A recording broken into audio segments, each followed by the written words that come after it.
What's going on, everybody? Good morning, good evening, wherever you are, and whatever time it is. Welcome back to another video with your man, Measureaholic. Ladies and gentlemen, welcome to episode 14 of my Spartan Pharaoh campaign for the Divided Impera overhaul mod for Total War Rome 2.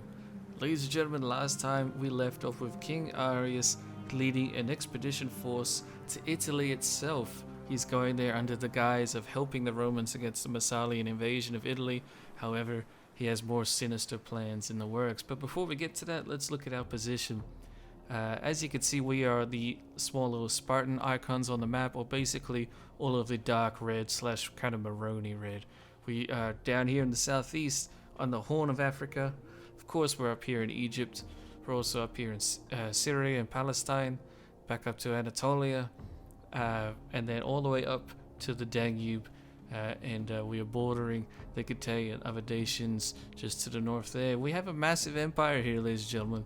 We basically have the majority of the eastern half of what the Roman Empire would come to be in real life. So what better fitting end for this campaign than for us to try and unite with the Western Roman Empire, or at least just with Rome. At the very least, Rome is definitely a juggernaut in this campaign. Although they are getting overrun by the Massalians, Rome still has massive amounts of legions at its disposal, and if it gets annoyed enough at something, it will destroy it very easily. You can see they have a lot of territory, and they are not to be taken lightly. So King Arius will strike at the very heart of the Romans, the heart of Roman society and civilization itself, and as such he's already landing just west of Taurus. Again, under the guise of helping the Romans against the Massalians. We haven't declared war yet, but we are very friendly with the Romans. We have multiple different alliances and agreements, and so he will basically just walk right into Rome. Rome does have a massive garrison though. It has 20 units in its garrison on its own, and then there are 2 legions stationed in southern Italy, with a very massive fleet also stationed at Taurus. So King Arius needs to play his cards right and attack when appropriate. Thankfully though, we do have winter coming, so once we attack Rome, if we can take it, then the Romans will have to march through the bad weather of winter, which means that they will be slowed down quite substantially. However, after a couple months of being in Italy, King Arius gets the perfect opportunity. There are no enemy or no Roman legions around Rome itself, and as such he is now ready to declare a surprise war. This will destroy our reputation.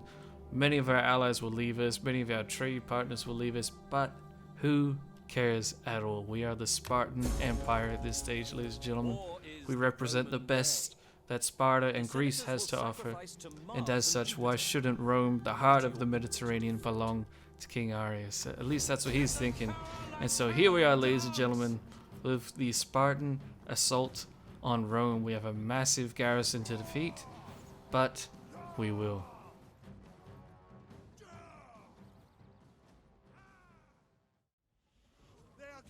Themselves of their bravery. And here is King Arius. Are a waste of time. Forwards, soldiers! Giving a massively pumped up speech to the troops. He's out here before the main gate of Rome, at least one of its primary gates. He's here at the front, of course, leading like any Spartan king should be, with a shield, with a spear, and at the front of the battle lines. Here he is himself. You can see he's fired up, he's ready to go, he's angry, and he's ready to take over Rome once and for all. Here is his army composition. Of course, we have a core Spartan Phalanx right behind him, ready to follow him into the depths of hell. We also have some Syrian heavy archers, almost as always, have been with us for a very long time now. However, we do have a bit of a new unit with the Greek Thessalian cavalry units. We can now recruit them now that we own Macedon. So they'll be very helpful in certain battles, but perhaps not as much in this one. And then of course we have the elephants.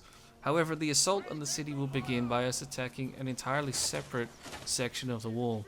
There's basically a small river ford, or river section that could be forded, and so we're going to be sending our 2 siege ladders over there with our assault infantry, which is basically our Agrianian axemen, combined with some Galatian swordsmen to follow them up in a second wave. The Romans do see this coming, of course, despite the bad weather. they will definitely see our approach, and as such they will offer resistance. However, because we have so many troops near their main gate, they won't offer massive resistance here, and our axemen are especially trained for fighting in this close combat style. They will take the walls with pretty relative ease, and then you can also see in the background we have more axemen and Galatians coming in to reinforce.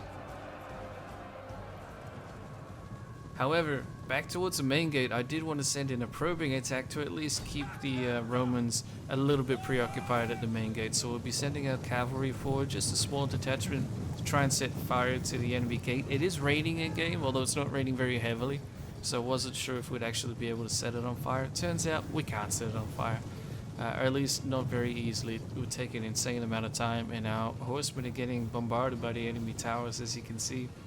And the Romans also have javelins coming in from the walls, so basically our cav will just provide a small brief distraction, and then they will fall back quickly. But we do get to see that the enemy has a lot of troops here at the main gate, and as such we need to try and keep them busy, so our assault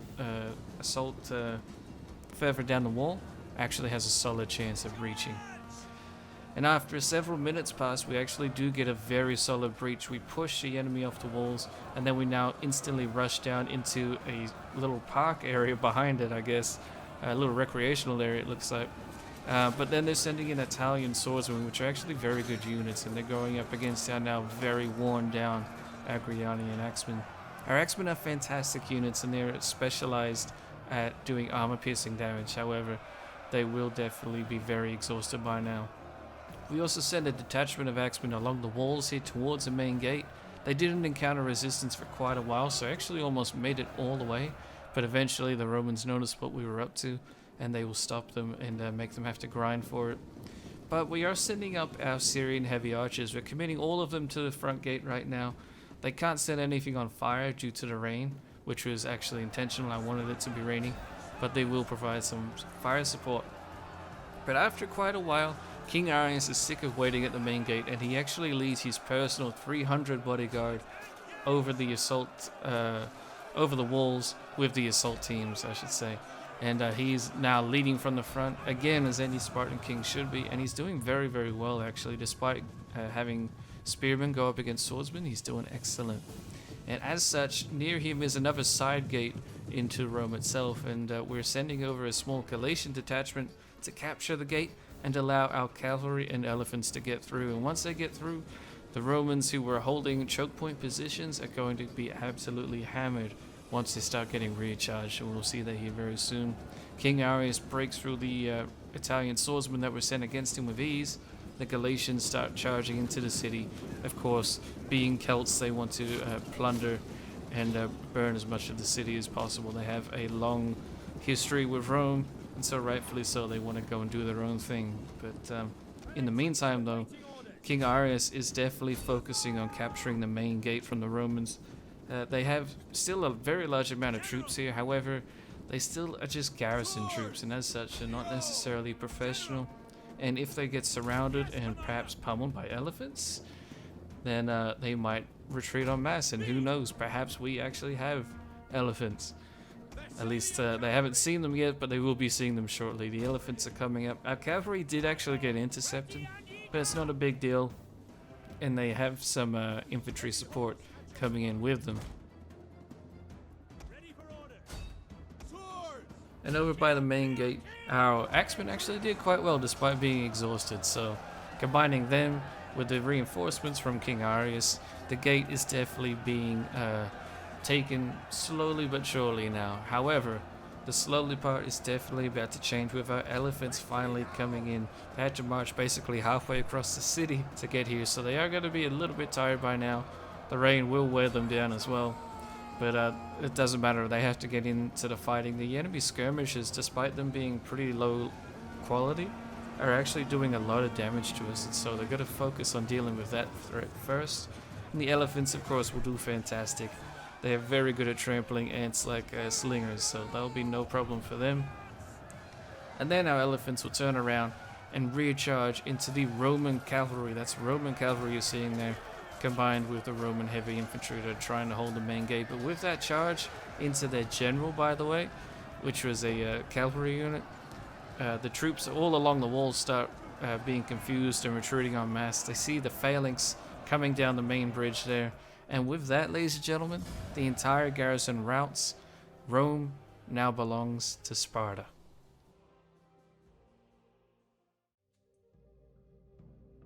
Here are these statistics if you do wish to see them. We only lost a few hundred men, a very small price to pay to take the city of Rome, the jewel that Rome is, or at least it should be. However, we will see shortly when we loot the city and take it for all it's worth, we actually don't get all that much money, which is kind of surprising.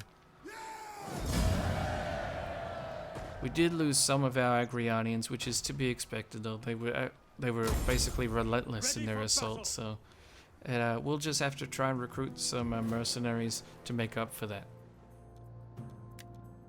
And we actually get a few months of reprieve and a little bit of time to restore the defenses of Rome. For whatever reason, the legions of Rome didn't instantly come to her aid. And as such, like I said, we've had time to rebuild the defenses, and we've even had time to recruit some very disgruntled Italians who are sick of Roman rule and are now flocking to our banners, or at least the banners of King Arius. And as such, we now have a very revitalized army waiting inside Rome for the inevitable Roman legions to come retaking their homeland, or at least you think they would. But again, after a few more months have passed, still nothing happened, so we then send our army stationed in Athens to go and take Apollonia and liberate our Greek brethren who have been occupied by the Romans for quite some time now. They took over Epirus very early on in the campaign, and now, however, the Epirate League has been formed. Even though they will be a bit of a puppet of ours, they are still going to be free from Roman rule, which is what any Greek wants. In the meantime, though, after the next winter comes, the Roman legions are now marching in and all around Rome itself. There's a large legion north of Rome. It is just a Camillian legion, which basically means that it has units comprised of the Camillian reforms, which is basically just spearmen, but they are very good spearmen. They have Principes, Triarii, they got it all. So ladies and gentlemen, this is now the first proper test of the Spartan Phalanx against the Roman legion. Will the Spartan Phalanx hold up to its professional and high reputation? We'll just have to wait and see.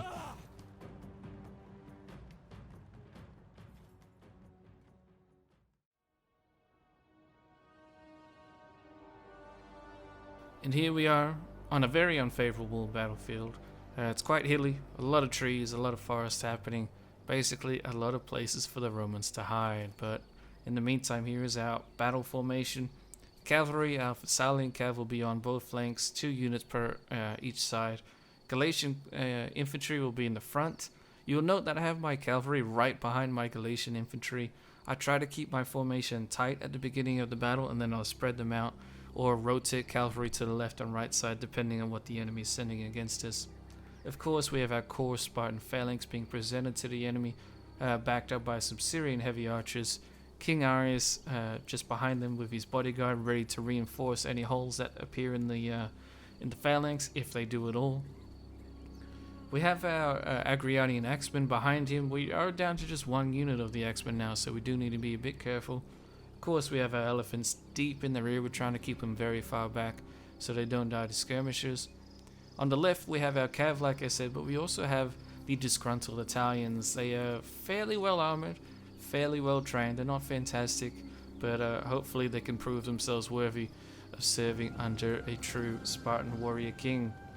The battle kicks off and the Romans are nowhere to be seen, so we will march forward towards where we believe their position should be, but I'm really trying not to go up into the hills here.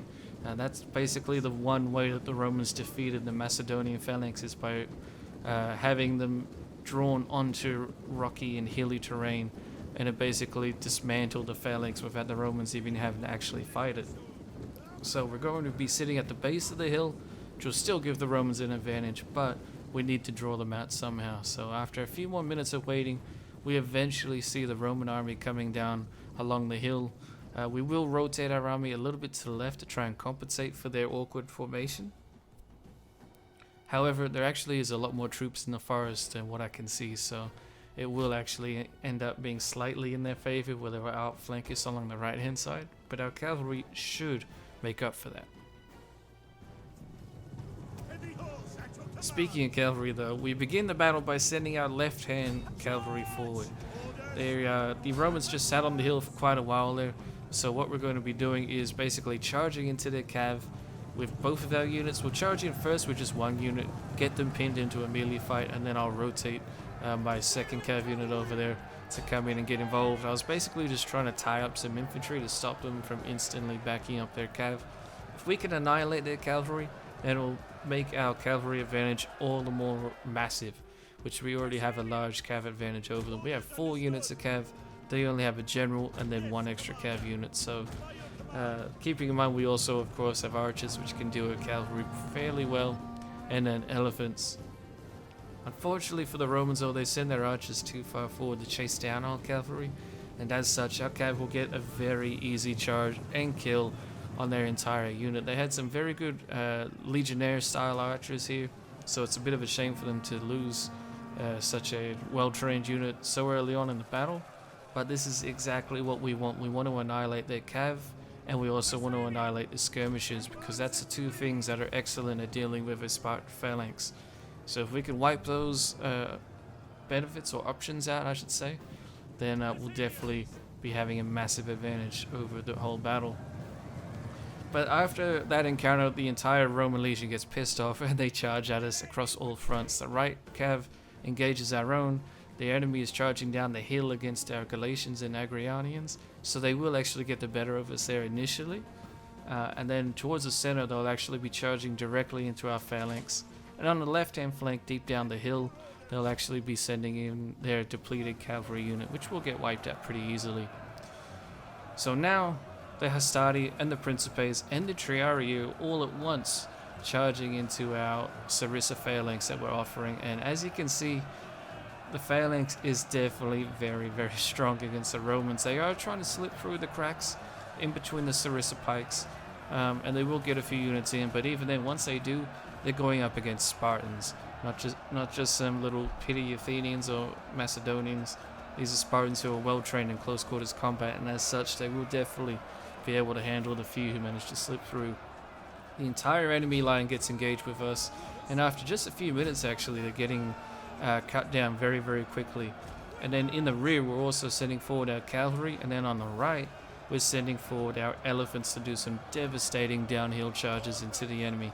Although they were beating our Galatians and Agrianian axemen, the Romans definitely weren't prepared for some elephants to be charging in right behind them down the very same hill that they used in an advantage against us. So that's going to be perfect for us. We'll definitely be dealing with these Principe units very, very quickly. With our right hand flank basically freed, our cavalry are now chasing down the last of the enemy skirmishers in the background, and with that, ladies and gentlemen, the entire Roman legion is now left to fend for itself basically. They have nothing but heavy infantry now, the majority of which are already engaged in the fighting. The general is in the front line and is probably about to die. They basically are just entirely screwed. This is not what a Roman legion wants. Maybe if we didn't have many of our Spartan Phalanx troops left, then they would have a decent possibility of winning. But our Spartans are doing very good. We're losing very few of them. And our cavalry is just still so numerous that they're able to come in and do rear charges across the entire line. We're not just doing tiny rear charges on certain sections. It's basically happening absolutely everywhere.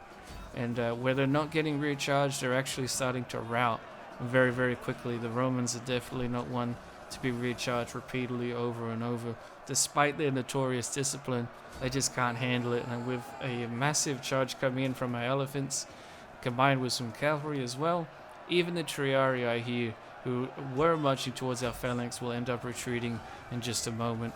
They actually had 2 units of Triarii here engaging in our position, against our positions, but when the Triarii are done, the Romans are done, and they're certainly done here. There's no way that they're getting through our phalanx. We're basically providing a pike and anvil a pike and hammer situation here instead of an anvil. Why use an anvil when you can use a pike? And after realizing just how screwed they are, the Roman legion routes en masse. But not only do they rout, they'll actually get cut down due to our cavalry, which is perfect.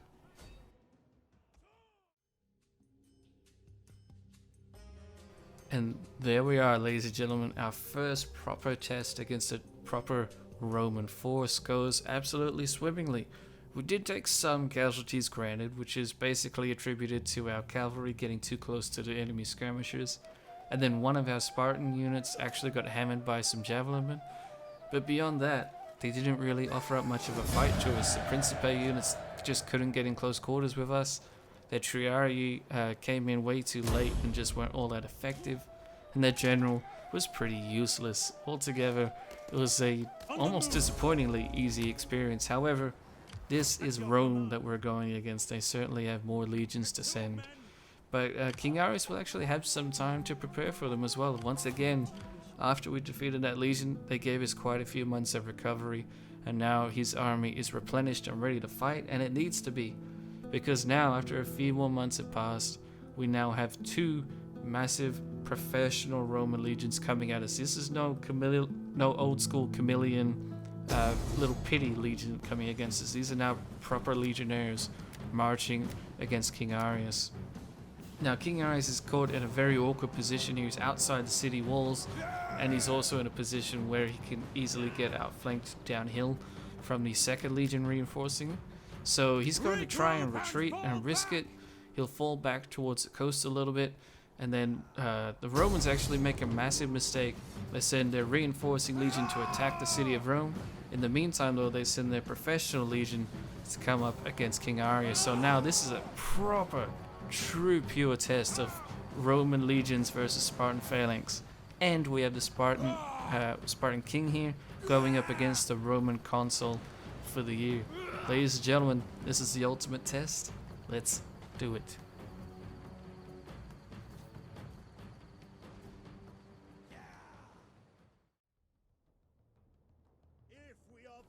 No time for pretty cinematics, at least not at the start here.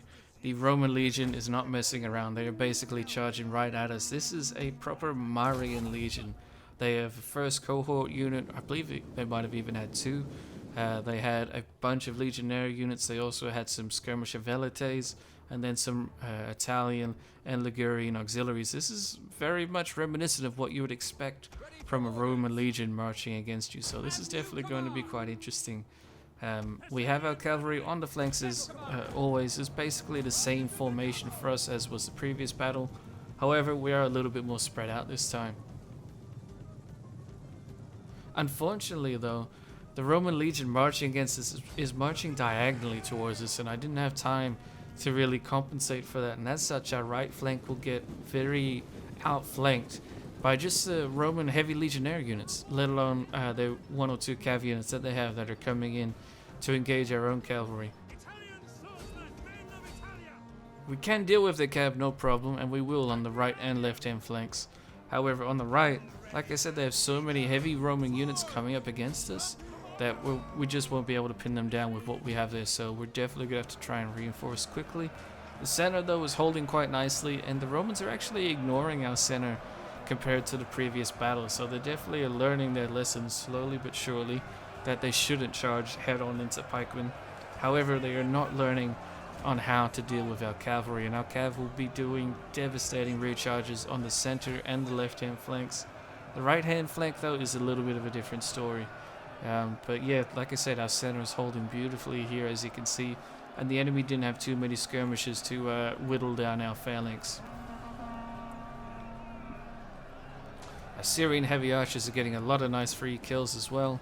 But back here on our right-hand flank, the legionnaires are now getting in combat with our cavalry.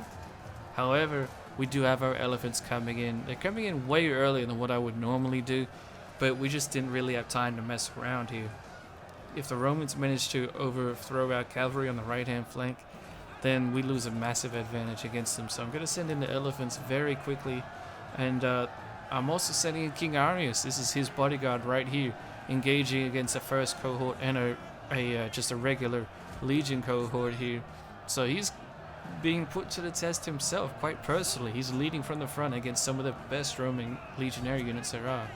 However, he does have the support of elephants. Back on the left, things are looking fairly good. It's a little bit of a grind, but we are definitely winning slowly but surely over there. Our center is doing absolutely fine.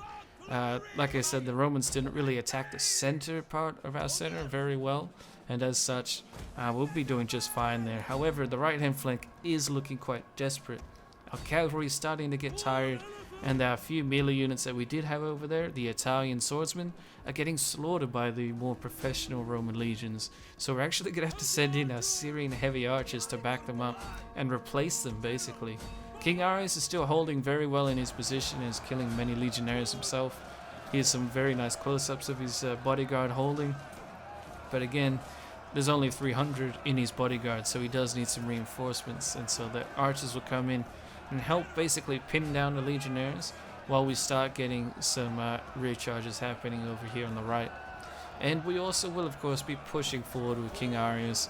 His phalanx is definitely very strong and very heavy against the more spread out Roman legionnaires. But the Cav comes in with a devastating charge, routs a bunch of Roman legionnaires at once, and then combining that charge with this elephant charge that's coming downhill, the Romans on the right hand flank are just not having it whatsoever. And with that, ladies and gentlemen, the entire legion routs. We killed about 2/3 of their legion before they started the rout, so it was a fairly bloody battle. But yeah, it's almost quite surprising that they didn't fight for longer. But after their general was killed and the elephants were still charging heavily, this basically shows perfectly just how wrong the Romans were to challenge Spartan supremacy. Ladies and gentlemen, I think we have clear evidence here that the Spartan phalanx, the Spartan warrior, is definitely superior to that of the Roman legionnaire. Maybe. Here are the stats if you do wish to see them. You can see we had a fairly balanced KD ratio with most of our units. However, our Italian swordsmen definitely got slaughtered, but they're just Italian mercenaries. No one really cares about them. They were just trying to fight against their Roman overlords, so it's no big deal. Cavalry did absolutely fantastic, though. Without our cavalry, this would have been a much grindier fight. I still believe the phalanx would have proved to be superior, but we need numbers for that, and Spartans definitely suffer when it comes to the numbers department there. However, the majority of the enemy legion is completely wiped out, including their general, and the only units that do survive are pretty pleb units. They're not very good. So as such, we will now instantly attack the Roman legion that's besieging Rome, that stopped the garrison from reinforcing us. However, now that we've basically taken on 2 Roman legions without any issue, another 3rd Roman legion isn't really going to be worth manually fighting. So we're just going to auto-resolve them away, and although it will result in a lot of casualties for us, ladies and gentlemen, we've taken Rome, we've held Rome, we've defeated 3 Roman legions in the field of battle now. I think it is time that we admitted that King Arius has proved himself worthy of having a Spartan empire. And just let's have a quick look at it and see what he has. He has, of course, all of Greece. He is now the basileus of the Greeks, especially Greek proper. He even has Crete and Cyprus and Rhodes now. He has all of Anatolia. He's now king of the Anatolians, king of Syria as well. We even have some very friendly and basically little puppet states to the east. He's now king of Palestine, Nabatea, the entirety of those provinces, Pharaoh of Egypt, Upper and Lower Egypt, might I add. And then, of course, we are now also king of the Medawi, or the Ethiopians, down here in the eastern horn of Africa. And he's now also king of the Libyans. All of Libya is now under our control. So taking all of that into account, we now also, of course, hold the heart of the Mediterranean, Rome itself, and we're holding it very, very well. But, ladies and gentlemen, that is where King Arius' story will end. It's been a fantastic campaign, ladies and gentlemen. I really hope you guys enjoyed it. It's definitely one of my more memorable campaigns. I haven't really ever had such a successful migration campaign. I've done a few which did pretty well, and they maybe could have been as successful, but this was definitely the most fun I've had with a migration campaign. We took over Alexandria. King Arius became Pharaoh Arius very quickly, and after that he kind of just spiraled out of control into basically forming the Spartan Empire that we know and love today, at least here at the end of the campaign. So again, as always, please leave your suggestions for what you'd like to see in the future. I do have some ideas for future campaigns, but I'm not set in stone on it just yet. So the next campaign will probably start next week, at least the week after you're seeing this upload, if not the one after that. But in the meantime, keep an eye out for faction overviews that will be coming at you with the new updated DEI patch. In addition, we also have some more specialized units to talk about very soon in some future videos, so that will be very fun, and I hope you guys enjoy it. So until then, ladies and gentlemen, thank you all for watching. I hope you guys enjoyed, and I shall see you in the next one.